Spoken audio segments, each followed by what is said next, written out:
ngayon, kasama ko po ang isang OFW for 9 years sa Middle East na nakilala ko lang po sa How. Grabe, isang nag-click lang at noon ay nag-How, bakit ngayon ay wow. So guys, interviewin naman po natin si Miss Aljane. Miss Aljane, ano ang pakiramdam na narito ka na sa Pilipinas? Masaya! Yes! Ayan, so magpakilala ka muna sa ating live.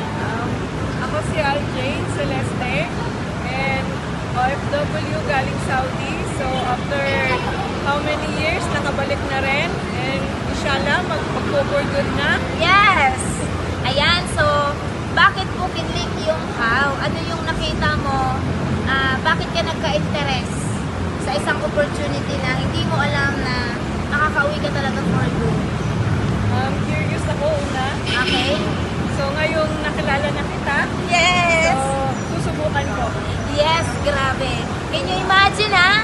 Pwera kahapon lang siya nag-How. Bakit ngayon nakauwi na siya? Grabe yung opportunity. Pag para sa iyo ang opportunity ito, walang imposible. Kayang-kaya mo rin gawin. At syempre, welcome natin si Ate Aljane. Okay, so sa lahat ng mga leaders ko na nandyan, kung ikaw napakatagal na, nasa ibang bansa ka pa rin, mag-desisyon ka.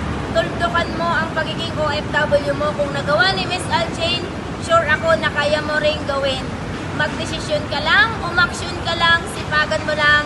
At ikaw naman, ang next na susunduin ko dito sa airport. Grabe, excited na ako sa susunod pang uuwi. Abangan nyo ang next video ito. Abayan, hindi aksidente na napanood mo ang video ito. This is your sign. I-click mo yung message sa baba. I-message mo ako para may turo ko sa'yo kung anong opportunity ang ginagawa namin para ikaw naman ang makaka-win for good. Dito lang yan sa OBI. Thank you!